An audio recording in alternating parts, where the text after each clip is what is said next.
Okay, तो welcome all of you lecture number 12 of triangle chapter.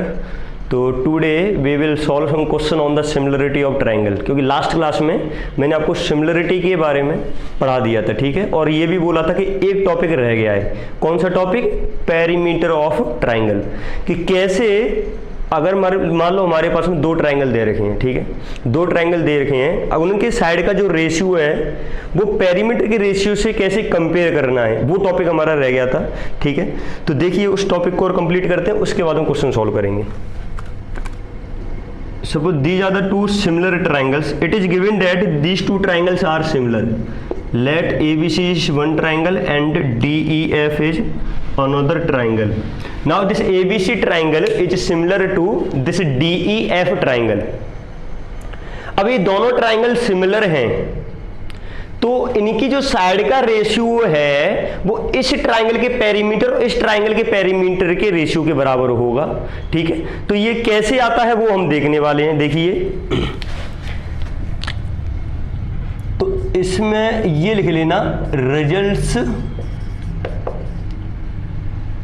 Results on similarity of triangles.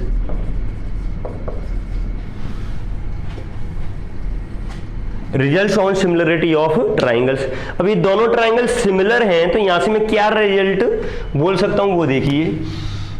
A B upon ये side, और इसे मान लीजिए यहां से मैंने डीई साइड ले लिया, यहां से क्या ले लिया? DE side. तो DE is equal to B C upon E F equals to A C upon D F. ये कैसे लिखा बच्चों? मैंने ये लिखा क्योंकि ये दोनों ट्राइंगल सिमिलर हैं, तो इनकी साइड का रेशियो बराबर होगा। पर लेकिन जो रिजल्ट है, results on similarity of triangles, तो ये तो मेरे को पहले से ही पता है। पर लेकिन अब ये जो चीज है वो बराबर हो जाएगी इस ट्राइंगल के पेरीमीटर और इस ट्राइंगल के पेरीमीटर के रेशियो के बराबर, ठीक है। तो वो चीज हम यहाँ पे देखने वाले हैं। तो ये किसके बराबर होगा भाई? इस ट्राइंगल का पेरीमीटर क्या होता है? तीनों साइड का सम। तो A B plus B C और प्लस ए सी, ठीक है। इन तीनों साइड का सम और इन तीनों साइड के सम का रेशियो, तो इसका क्या आ जाएगा? डीई प्लस ई एफ और प्लस डी एफ, ओके, ठीक है। अब ये रेशियो आया कैसे? कि जो साइड का रेशियो है वो पेरीमीटर के रेशियो के बराबर है, कैसे प्रूव किया जाए, ठीक है। तो ये रिजल्ट आपको याद होना चाहिए। और आप ये भी लिख सकते हो कि अब इसको हटा दीजिए, ये ट्रायंगल हटा सकते हैं इजीली, क्योंकि कोई रोल नहीं है। आपको पता है दो ट्रायंगल सिमिलर हैं बस, ठीक है। ये किसके बराबर और आएगा बच्चों? ये आएगा आपका पेरीमीटर, ऐसे भी लिख सकते हैं, perimeter of triangle A B C upon perimeter of triangle D E F, ठीक। पेरीमीटर ही हो गया ये, ठीक। तो इसको ध्यान रखना, ये जो है ये इंपॉर्टेंट आपके लिए, ठीक है। प्रूफ क्या है वो देख लीजिए। प्रूफ ये है कि जो ये जो रेशियो दे रखा है ये दो सिमिलर ट्रायंगल के लिए होता है। तो पहले तो इसी को लिख लीजिए। तो क्या आ जाएगा आपका? A B upon D E is equal to B C. नहीं, ये दे तो रखा है पर लेकिन लेट करना पड़ेगा। पहले let A B upon D E is equal to B C upon E F A C upon D F. इन सबको के बराबर मान लीजिए बच्चों, है ना। या तो लेट लिख लीजिए या यहाँ पे से कर दीजिए ब्रैकेट में, एक ही बात है, ठीक है। चलो, अब इसके बाद में क्या करना है, आप इसके बारे में ये सोचिए भाई। ए बी, बी सी और ए सी, ये तीन चीज आपको चाहिए, तो इन तीनों का सम कैसे मिलेगा? अगर बच्चों ध्यान से देखो तो यहां से मैं क्या लिख सकता हूं? A B upon D E is equal to K लिख सकता हूं यहां से। तो क्या मैं A B is equal to D E को इधर लेके जाऊंगा तो के का मल्टीप्लाई हो जाएगा इसमें। तो क्या आ जाएगा? ये A B is equal to K times D E. कैसे आया देखो, A B upon D E है, A B upon D E, तो वो किसके बराबर हो जाएगा? A B upon D E is equal to K है। तो इसे डी ई को इधर लेके जाओगे तो के का मल्टीप्लाई हो जाएगा उसमें।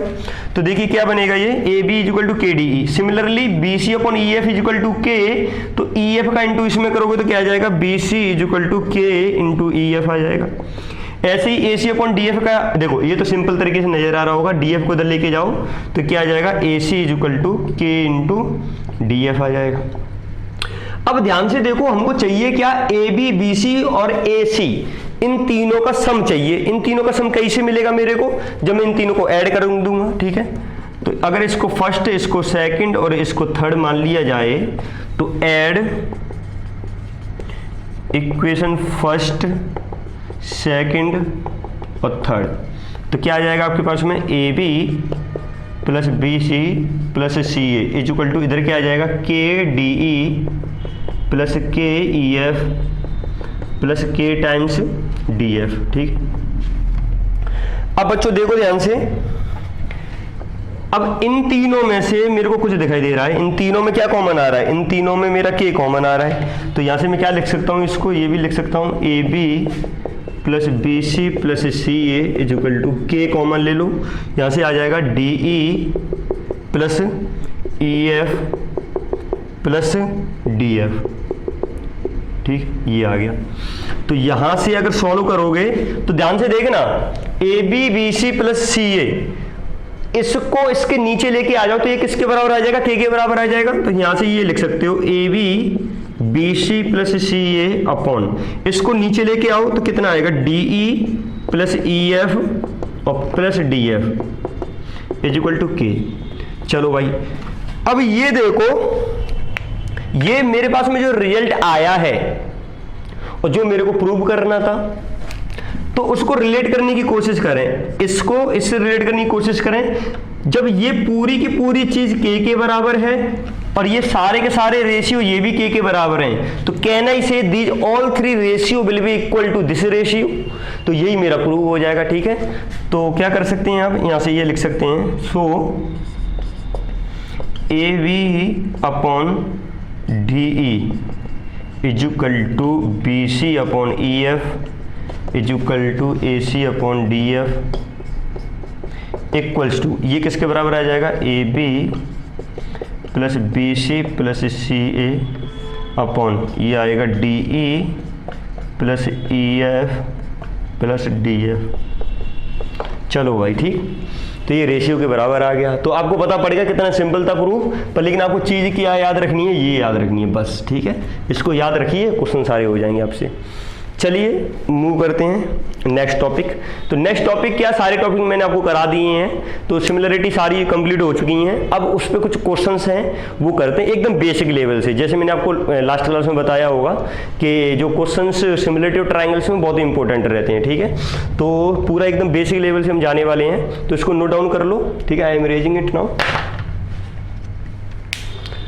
ओके, तो क्वेश्चन नंबर फर्स्ट, तो let's see here, there are two examples, first and second. So in this you have to identify whether these two triangles are similar or not, and after identifying that you have to find the type of similarity, है ना। 4 type I have done, SSS, AAA और AA और SAS, ठीक है। ये 4 similarity हैं, कौन सी similarity किस में लग रही है वो आपको आइडेंटिफाई करना होगा, ठीक। आइडेंटिफाई करने से पहले सिमिलरिटी देखें कि सिमिलर है या नहीं, ठीक है। अब ये देखो बच्चों, आपको ये दोनों ट्राइंगल सेम नजर आ रहे होंगे, बिल्कुल एकदम सेम कर दिए मैंने, है ना। थोड़ा मैंने भी गलत कर दिया इसको, यहाँ पे आप यहाँ पे 6 सेंटीमीटर लिख लीजिए और यहाँ पे आप 10 सेंटीमीटर लिख लीजिए, ठीक है।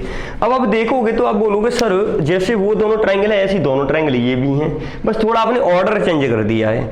अब ये जो ऑर्डर मैंने चेंज किया है ना, इसका बहुत इंपॉर्टेंस है। क्या इंपॉर्टेंस है वो देखिए, है ना, बहुत ज्यादा इंपॉर्टेंट है। बेसिक चीजें हैं पर लेकिन बहुत इंपॉर्टेंट है क्योंकि बाद में ये काम आएगी। अब ये देखो बच्चों, यहाँ से AB अपॉन DE अगर मैं निकालूं 2 का, देखो आपको दिख रहा होगा भाई, इसमें 2 का इंटू हो रहा है, इसमें 2 का इंटू हो रहा है, इसमें 2 का इंटू हो रहा है, ठीक है। तो अगर यहाँ से आप AB अपॉन DE निकालोगे तो वो कितना आ जाएगा, 2 upon 4, that will be 1 upon 2। फिर यहाँ से आप BC अपॉन EF निकालोगे तो वो आ जाएगा आपका 5 upon 10, that will be 1 upon 2। Now if you calculate AC upon DF, तो from here you will get 3 upon 6, तो डेट विल बी 1 अपॉन 2। तो now you are seeing that all 3 ratio are same, ठीक है। तो AB upon DE, अगर ये तीनों ratio same हैं तो मेरा ट्राइंगल दोनों के दोनों क्या बन जाएंगे, दोनों ट्राइंगल सिमिलर हो जाएंगे। दोनों ट्राइंगल सिमिलर क्यों होंगे भाई, क्योंकि इसमें एस एस एस सिमिलरिटी लग रही है, क्योंकि दोनों ट्राइंगल में साइड का रेशियो बराबर आ गया। अगर साइड का रेशियो बराबर आ गया तो कौन सा सिमिलरिटी लगेगा, एस एस एस। तो by S S S similarity, ठीक है। रुको, एस एस एस सिमिलरिटी अभी ना लिखें, पहले ट्राइंगल को सिमिलर तो कर दीजिए, जैसे हम 9th क्लास में कॉन्ग्रुएंट करते थे। तो यहाँ पे क्या करोगे, सिमिलरिटी कर दोगे। तो ये देखोगे, अगर एबीसी ट्राइंगल देखो, एबीसी ट्राइंगल, यहाँ पे क्या है, डीईएफ ट्राइंगल है, तो एबीसी ट्राइंगल डीईएफ के क्या आ गया, सिमिलर, क्योंकि इसमें रेशियो क्या है, बराबर है। पर लेकिन बच्चों ऑर्डर जो होता है वो बहुत इंपॉर्टेंट होता है, ठीक है। तो अब ये देखो यहाँ पे भाई ए बी और डीई, ए बी और डी मैच कर गए, यहाँ पे बी सी और ई एफ मैच करे, यहाँ पे ए सी और डी एफ मैच करके, ठीक है। तो ए बी और डीई, ए बी और डीई ये वाला रेशियो है, ठीक है। उसके बाद में बी सी ई एफ है। अब ये देखो, अगर बी सी ई एफ है तो ये एंगल, ये जो एंगल ए है, ये एंगल किसके बराबर आ जाएगा, एंगल डी के। तो यहाँ पे क्या लिख लोगे, डी लिख लोगे भाई, ठीक है। चलो फिर इसके बाद में क्या आ जाएगा, ई आ जाएगा, और फिर इसके बाद में एफ आ जाएगा। वो क्यों आ रहा है देखो, क्योंकि यहाँ पे देखो ए बी के करस्पॉन्डिंग कौन सी साइड है, डीई साइड है। ए बी के करस्पॉन्डिंग डीई साइड, तो ए बी की करस्पॉन्डिंग डीई साइड ले ली। फिर मेरा बीसी के करस्पॉन्डिंग ईएफ है, बीसी के करस्पॉन्डिंग ईएफ, तो मैंने क्या ले लिया, ये वाला ले लिया, ईएफ ले लिया। फिर मेरा क्या है, सीए, तो मैंने एफडी ले लिया। जैसे मेरा सीए है ऐसे ही एफडी हो जाएगा। तो एबी के करस्पॉन्डिंग डीई, तो ऐसे करके सिमिलरिटी लिखी जाती है। पर लेकिन इस वाले में देखोगे तो इस वाले में थोड़ा खतरनाक हो जाएगा। देखो क्या दिक्कत आ सकती है इस वाले में, तो ध्यान से देखोगे, अगर इसमें जो रेशियो निकालोगे वो तो सही आ जाएगा भाई, A B upon DE, A B upon DE कितना आ रहा है, 2/4, डेटिवली भी 1/2। पर लेकिन अब बीसी जब निकालोगे, अब बीसी, इसको पहले वो लिख लीजिए भाई, एस एस एस सिमिलरिटी, ठीक है। अब यहां से जब निकालोगे बीसी अपॉन, अब ईएफ मत कर देना, यहां पे क्या करोगे, डीएफ करोगे। तो बीसी अपॉन डीएफ निकालोगे तो 5/10 आ जाएगा, तो ये 1/2 आ जाएगा।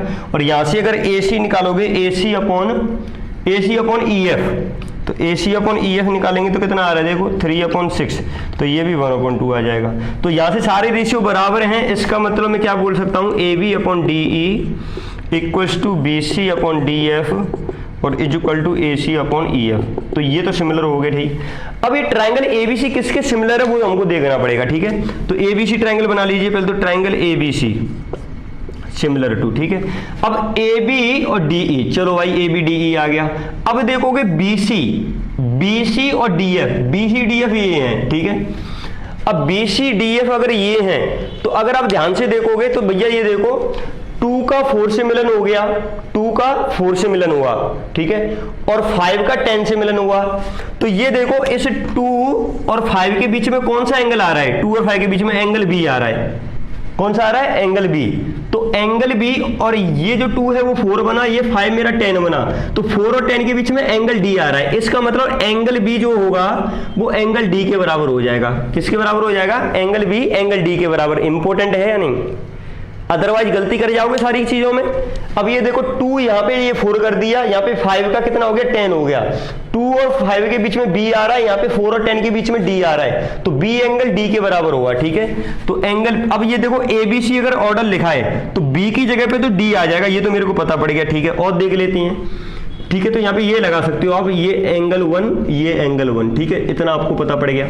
अब ये देखो भाई, ये 5 है तो ये 10 हो गया, ये 3 है तो ये 6 हो गया, तो ये क्या है, एंगल सी, इसको एंगल 2 मान लीजिए।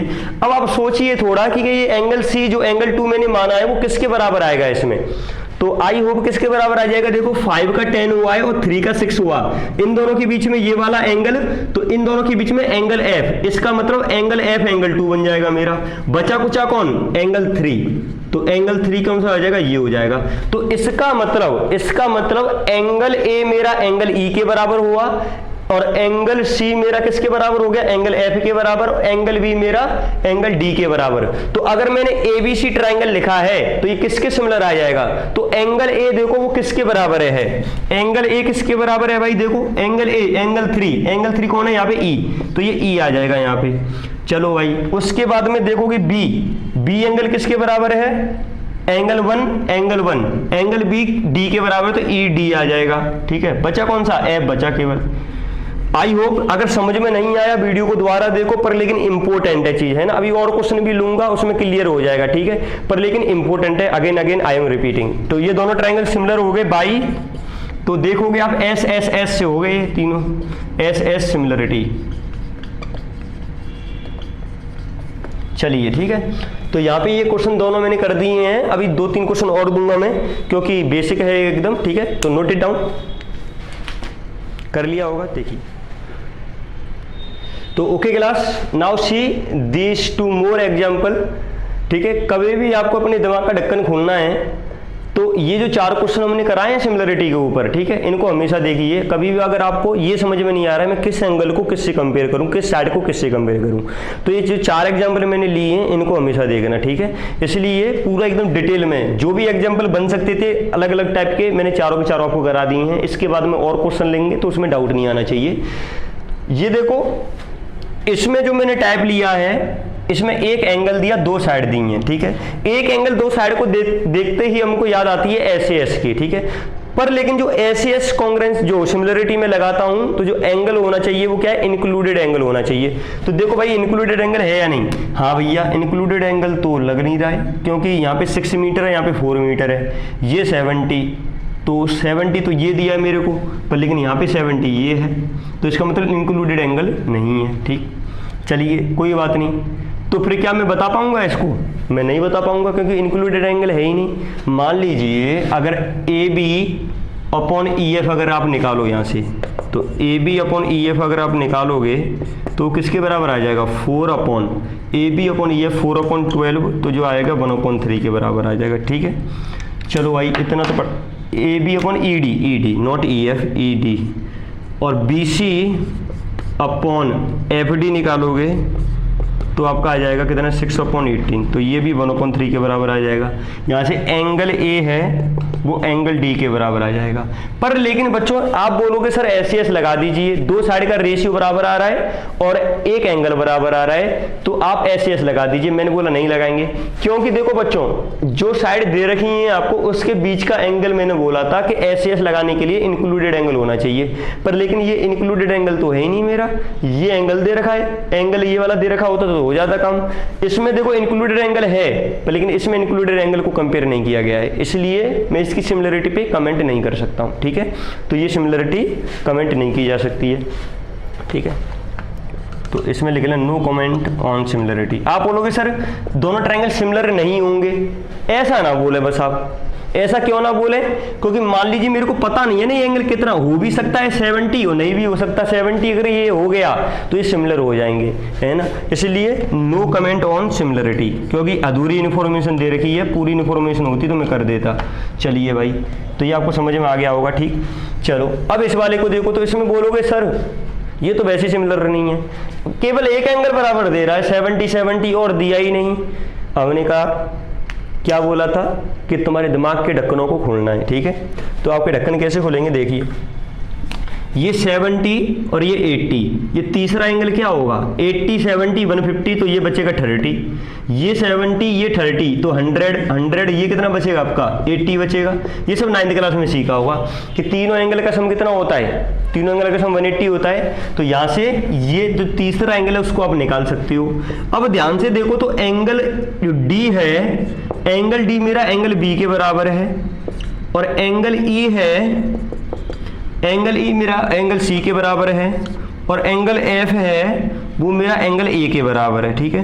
तो यहां से क्या है ए सिमिलरिटी से सिमिलर हो गए, तो triangle A B C similar to triangle D E F. ऐसे ना लिखें डायरेक्ट, ठीक है, ऐसे डायरेक्ट कभी ना लिखें। तो पहले मान लीजिए इस ट्राइंगल को मैं सिमिलर करना चाहता हूं, तो triangle D E F similar to triangle.